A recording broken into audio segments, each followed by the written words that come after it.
So I bought the cheapest FJ40 I could find, and I know it looks terrible, but we're gonna build it on the channel.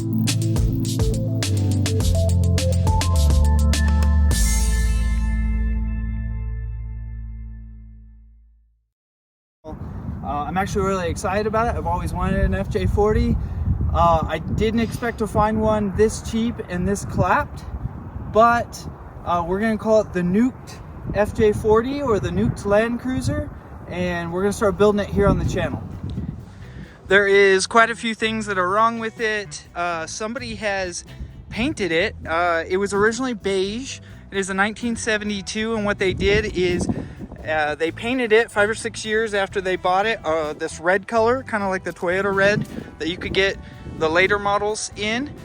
And about 10 years after that, they spray painted it camouflage. I am not the biggest fan of it, but even though it's a 72, somebody has added a hardtop off of a later model that has the back windows that open. They added 1976 axles with disc brakes, and the best part, drum roll, I say the best part, I think some people are going to be really upset about this. It's got a small block 350 in it. So somebody has swapped in a small block with a Phi-10 injection setup, and it's got a lot of oil leaks. There's a lot to be desired here, but that's okay. We have a V8 and an FJ40 with a mild lift. I believe it's a 2.5 lift. It's not great. That's peeping my other Land Cruiser over there. There is rust. There is quite a bit of rust. So these rear quarters are going to have to get the spot welds drilled out, and then I'll weld in new panels. But that's okay, because I want to remove the soft top hangers. I want to remove whatever this is. I'm pretty sure that's an antenna mount. The rest of the panel is pretty good up here. There's a little bit of rust down bottom. Somebody's put rock sliders on it. Somebody's made this rear bumper with jerry can holder. It's a swing out style. I'm gonna remove that because there's some more rust down here on this quarter panel.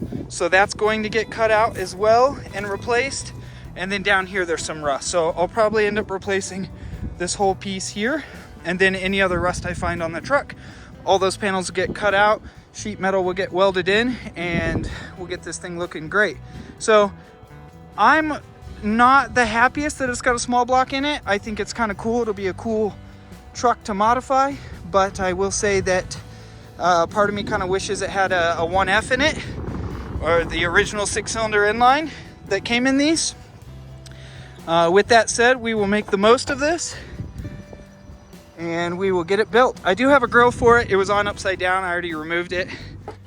So if we take a look up in the fender well, you can see the original color, that beautiful beige color. In fact, I think there's some kind of undercoating here that's peeled off over time, but it's actually still kind of glossy down there. So I'm on the fence on whether if I want to repaint it that beige color or maybe a blue.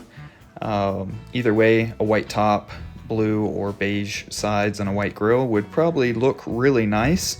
I do, if you notice, it's sagging in the rear a little.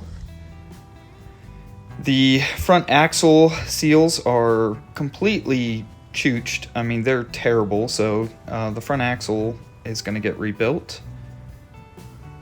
Some of the steering components have been replaced, which is interesting because this thing wobbles all over the road when I drive it. All in all, the body is not that bad. I do have a spare hood for it. The hood that's on it is the original hood, but it has a dent in it from the previous owner hitting a tree. So this is the original fuel tank. It's under the passenger seat. They do corrode and go bad. So I do plan to figure that out. That'll be part of deleting the rear tank, is changing up all the hose routing. That cluster is aftermarket and homemade, and I think they did this because they did the small block 350 swap and they wanted to make sure they could still see what was going on with the engine. That's the original gas fill there, and then they've added a second one because there's a rear gas tank in it. I do plan to remove that rear gas tank. I think it's a little strange. I get it if you're trying to extend the range of the vehicle, but It's definitely a lot of weight in the back. That is that tank right there. It is aluminum, so that's kind of cool. There's just tons of wiring all over this truck and lots of fuel pumps that I just want to eliminate some issues. So it does have the original metal badges. They're spray painted, so I plan to strip them. And then that's the pretty beat up brake booster. So for the inside, someone put Astrovan seats in them. I do not care for those. These will get replaced with like a OEM style, probably a leather seat, honestly. They converted the gauges. I do have the original cluster, but they put these round style gauges in, which is kind of cool for what it is. There's no radio, some spare parts, some tools. The back is there. I do have the jump seats that go back there. The roll cage is there with some spotlight. There's a bracket welded on for a spotlight. I'm guessing this was their dome light. I don't know. It's kind of wild. And then the fiberglass hardtop, I'm gonna have to repair a little bit. There's a soft spot here. The owner did tell me about that. All right, so to start out with, we have a fuel system that is specifically for the Phytech for the fuel injection. So I can't really get rid of this. I will clean up this. I'll do something different with this filter setup. I might even move it. The wiring is atrocious on this, so I'm hoping to go through some wiring diagrams and get rid of as much of this as possible. I will say a lot of the wires are labeled. They have identified what they are for, which is a good thing because I can get rid of anything that's unnecessary, clean up all these wires, wrap them, tuck them, paint the engine bay while I'm in there. The valve covers do leak. I went ahead and did that side already and cleaned it up, but this side is leaking down onto the headers and smoking really bad. This overflow tank is interesting. It's like a juice bottle kind of thing, yeah, but at least there's a nice battery in it. I don't know how old it is though. There's aluminum radiator. I'm not sure how good or bad that is. We will see. We will see how warm it gets during the summer. Just more wiring. I do know that this brake mass cylinder needs a proportioning valve because someone has updated the front axles to disc brakes, which means it's off of a 76 FJ40, but they didn't do the proportioning valve. So right now there's a bias in the brakes, and so I need to add a proportioning valve to fix that. The doors are actually in good shape. I removed a little bit of the paint already just to determine how good or bad they are.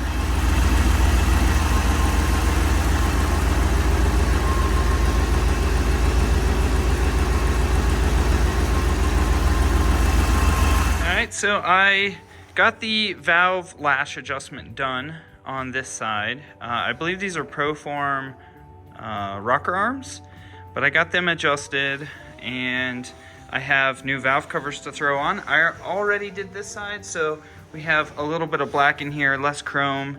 I'm gonna go for more of a real clean look under the hood for a while until I can get the outside of the truck looking pretty, but I wanna make sure this thing's reliable. It doesn't fall on its face when I give it throttle, things like that. So I have a feeling a lot of that's going to have to do with a Phytech, getting the tune adjusted. And there's quite a few exhaust leaks on this truck, so I imagine that's part of it too. I do have headers I'm going to throw on here for this to get rid of a lot of those exhaust leaks because let's be honest, these headers look terrible. And then while I'm down there, I'm going to do the plugs as well. We're going to kind of check, you know, whether this truck's been running lean or rich.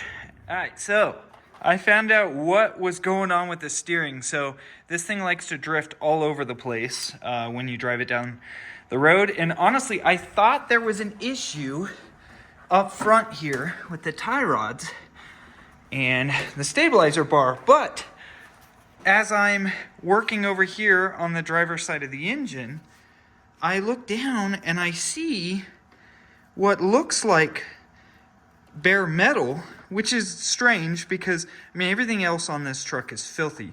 But then I grab the steering column and and I can move it up and down, right? And so that's one issue, right? Like this goes through the firewall. It shouldn't be that loose, but then I can turn, this is the steering wheel side, I can turn this without turning the steering linkage that goes down to the steering box. So there is the play, and I'm not sure, I don't know enough about these steering columns to know if I can just replace this, or if I literally have to replace the entire thing, because this is a GM steering column, which is crazy that it has that much play. With that said, I did pull a spark plug, and I found some AC Delco ones in there, and this is personally not what I would use, but they honestly don't look that bad. They look like it was running slightly lean. No big deal. But what I'm working on now, I've already broken these two bolts loose, is I'm working on removing this header, because I have these beautiful almost log style headers that are really going to clean up this area. And I got this idea from Redline Land Cruisers, the owner actually, because he showed me a small block 350 that is in a FJ40, and I really liked how clean they've made that. If you don't know who they are, they're in Colorado Springs, but I really liked how clean that setup was, so I'm going to go ahead and go with that. And I do think I'm going to go see them very soon, and I'll probably, you know, get some video together of that, but I think we're going to get their brake booster set up, because they have a really nice proportioning valve setup that can go here. Because right now, the way this is set up with this crazy hard line that someone's made, not even made, I think they bought one of the pre-made bendable ones and just kind of made it work for the front axle, for the front brakes. But because this has 70, I found out exactly 76 axles on it, the front has disc brakes, but there's no proportioning valve to tell the rear not to give it as much brakes, so for the drums that are in the back. So we're gonna have to fix that to make that safe. So I have a feeling this is the braking issue and this is the steering issue. So now we just need to patch up some oil leaks, which is why I have new valve covers.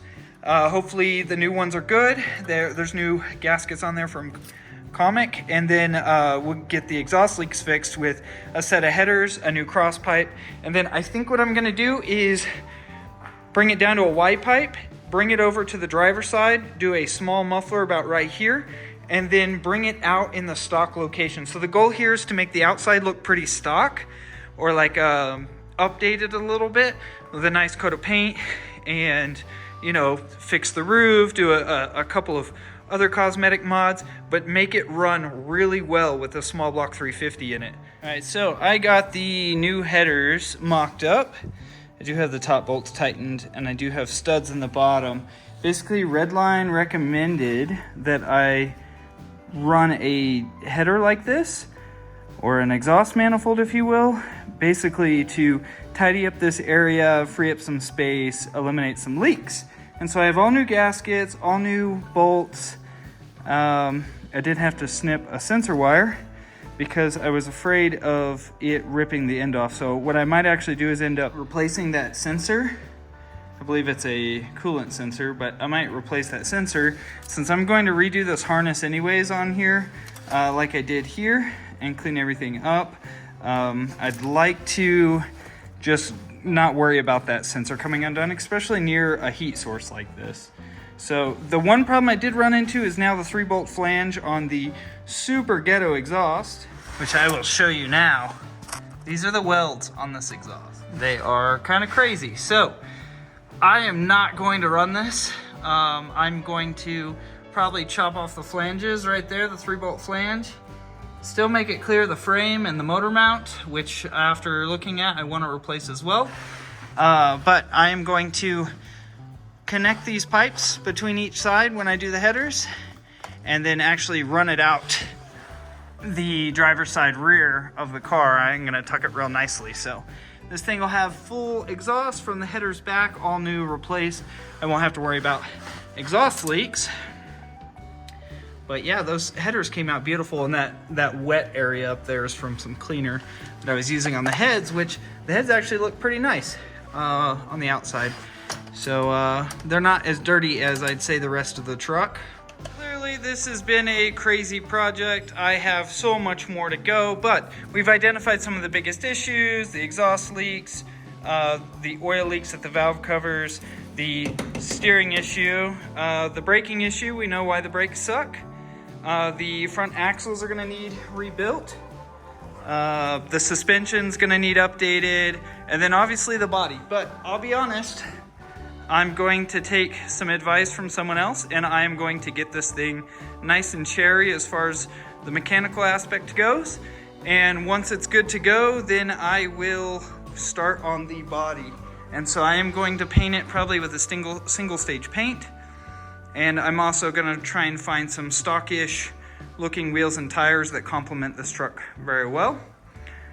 So that's all I have for this episode. I'm going to continue filming this for you guys so you can see everything it takes to get this from where it started to where it's gonna be. And then we will film some adventures with it and see just how far we can take it and whether it's gonna end up being reliable or not. So it's turned into a huge project, and I'll tell you, I'm about it. I haven't had to dig this deep into something this old in a really long time. So if this is stuff you're interested in, I guess subscribe to the channel, enjoy it, and we're gonna build this over the next who knows how long as it takes to get it squared away, get rid of this rat's nest of wiring, get it running correctly, and get it looking really nice.